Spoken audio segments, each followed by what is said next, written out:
안녕하세요, 중3 친구들. 수다쌤의 거꾸로 교실 시간입니다. 자, 우리는 2단원의 첫 번째 단원에서 화학 변화가 무엇인지를 좀 자세하게 배웠어요. 원자의 배열이 달라지는 그러한 변화를 우리가 화학 변화라고 얘기했고요. 화학 변화의 종류도 화합, 분해, 치환, 복분해로 이렇게 네 가지로 배웠죠. 그렇다면 화학 반응에서 어떤 규칙성이 있을까요? 자, 먼저 질량의 변화를 알아보는 시간을 가질 거예요.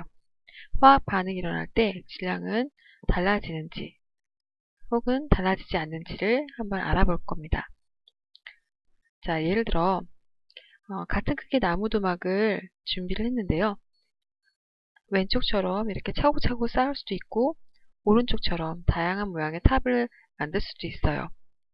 자, 왼쪽에 있는 나무도막과 오른쪽에 있는 나무도막은 크기와 모양과 개수가 같아요. 왼쪽에 있는 나무도막을 오른쪽과 같이 변형을 시켜도 질량에는 변함이 없죠. 마찬가지로 화학 반응이 일어날 때 반응 전후로 물질의 질량에 변화가 생길까요?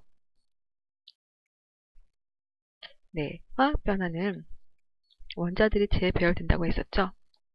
따라서 화학 변화가 일어날 때 물질을 이루는 원자들이 재배열될 뿐 원자의 종류나 수는 변함이 없으므로 질량의 변화는 없을 것 같아요. 그러면 실험을 통해서 확인을 해볼까요? 먼저 첫 번째 화학 반응은 앙금 생성 반응입니다. 2학년 때 배웠듯이 앙금은 물에 녹지 않는 화합물이 만들어지는 경우를 말하는데요. 지금 교과서에 나와 있듯이 탄산나트륨 수용액과 염화칼슘 수용액을 반응을 시켜서 앙금을 만들 거예요. 자, 왼쪽은 탄산나트륨 수용액, 오른쪽은 염화칼슘 수용액이 같은 양 담겨져 있습니다. 반응하기 전에 둘의 총 질량을 전자절로 재었더니 77.7g이 나왔어요. 자, 이제 반응을 시켜볼까요? 염화칼슘 수용액을 탄산나트륨 수용액에 부으면 뿌옇게 흐려지는 것을 볼 수 있죠. 이렇게 뿌옇게 흐려진 부분이 흰색 앙금인 탄산칼슘입니다. 그리고 여기에는 염화나트륨이 수용액 상태로 녹아 있어요. 자, 이때 질량은 어떤가요? 반응을 했더니 77.7g. 반응 전과 반응 후의 질량이 서로 같음을 알 수 있어요. 그러면 이것을 원자 모형으로 한번 표현을 해볼게요. 탄산나트륨과 염화칼슘은 반응에 참여하는 물질인 반응물질입니다. 그리고 화학 반응을 시켰더니 탄산칼슘과 염화나트륨으로 변화가 되었어요. 탄산칼슘과 염화나트륨은 반응 후에 생긴 생성물질이죠. 이때 탄산칼슘이 뿌옇게 흐려진 흰색 앙금임이에요. 반응 전에 원자의 개수와 원자의 종류는 반응 후에 원자의 종류와 원소의 개수와 같나요? 네, 편의상 간단하게 그린 그림에서 우리가 같은 개수, 같은 종류로 되어 있음을 확인할 수 있어요. 따라서 반응 전후로 질량이 같게 나타납니다. 한 걸음 더 나아가서 이 앙금 생성 반응은 화학 반응의 종류 중에 어떤 반응에 속하나요? 그렇죠. 복분해에 속하게 되죠. 탄산나트륨이 분해되고 염화칼슘이 분해되어서 각각 자리를 바꾸는 것이죠. 칼슘과 나트륨이 서로 자리 이동을 한 거죠. 두 번의 분해가 일어났으므로 이것은 복분해 반응이라고 볼 수 있습니다. 반응 전후 입자의 배열은 달라지지만 입자의 종류와 개수는 변하지 않으므로 질량이 일정함을 확인할 수 있어요. 그렇다면 기체가 발생하는 실험에서도 질량의 변화는 어떻게 될까요? 자, 교과서에 마그네슘 리본과 묽은 염산을 반응시키는 실험이 나와요. 지금 다이알병에 묽은 염산을 담아넣고 마그네슘 리본을 준비했어요. 바위 아래 뚜껑도 같이 질량을 측정했더니 44g이 나왔어요. 자, 이때 마그네슘 리본을 묽은 염산과 반응을 시켜서 반응 후에 질량을 쟀더니 43.9g이네요. 반응 전보다 반응 후의 질량이 작아졌어요. 왜 작아졌을까요? 마그네슘과 묽은 염산이 반응을 하면 염화 마그네슘이 형성되고 수소기체가 발생해요. 발생된 수소기체는 뚜껑이 열려있기 때문에 다 날아가게 되죠. 따라서 공기 중으로 수소기체 일부가 날아가므로 질량은 감소하게 됩니다. 그렇다면 뚜껑을 닫고 하면 어떻게 될까요? 자, 둘을 반응시키고 바로 뚜껑을 닫으면 반응 후의 질량과 반응 전의 질량이 서로 같음을 알 수 있습니다.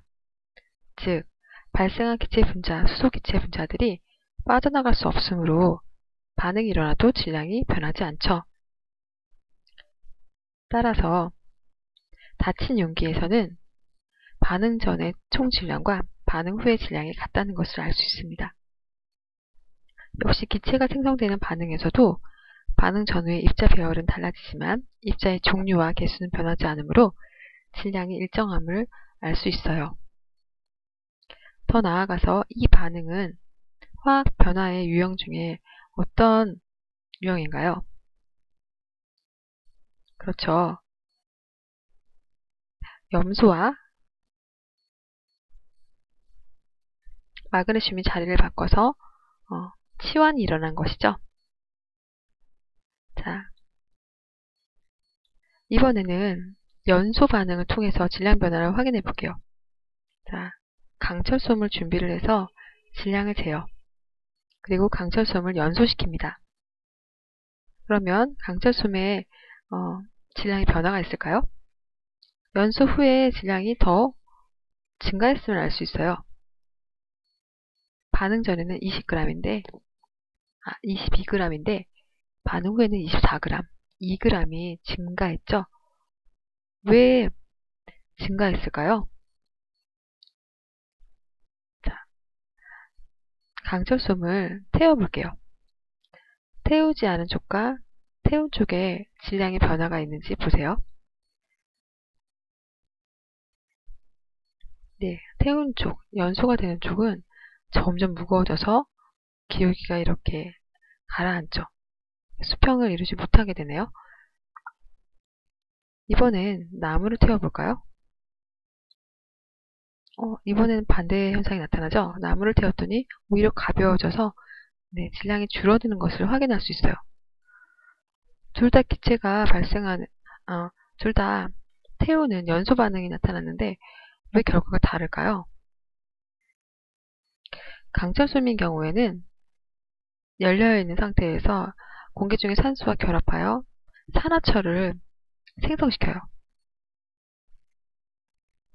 따라서 원래의 철 외에 산소의 분자들이 결합하기 때문에 산소의 질량만큼 질량이 증가하게 되는 것이죠. 그럼 이 실험을 닫혀있는 용기에서 사용하면, 뚜껑이 있는 용기에서 사용하면 어떻게 될까요? 산소의 질량과 철의 질량, 그리고 산화철의 질량은 서로 같은 질량을 나타내게 됩니다. 그러면 나무를 연소시켰을 때는 왜 가벼워졌을까요? 열려있는 상태에서 나무를 연소시키면 나무는 재가 남고 수증기와 이산화탄소가 발생하는데 수증기와 이산화탄소가 공기 중으로 날아가 버리기 때문에 원래 반응 물질의 총 질량보다 더 작은 질량이 나타나게 되죠. 하지만 이 실험도 폐쇄된 용기, 닫힌 용기에서 실험을 하게 되면 반응 전의 질량과 반응 후의 질량이 같게 돼요. 따라서 반응 전후 원자의 배열은 달라지지만 원자의 종류와 개수는 변하지 않는 결과가 나타납니다. 자, 이것을 정리한 사람이 프랑스의 과학자 라부아지에인데요. 라부아지에는 화학 반응 전후에 물질의 질량이 보존된다는 것을 확인을 하고 그것을 이론으로 정립했어요. 그런데 이것은 언제나 적용이 되는 이론이에요. 따라서 법칙으로 우리에게 알려져 있습니다. 자, 반응 전 물질의 총 질량은 반응 후 물질의 총 질량과 같습니다. 기체가 생성이 되거나 연소가 되는 경우에는 닫힌 용기에서 실험을 할 때 질량 보존의 법칙이 성립합니다.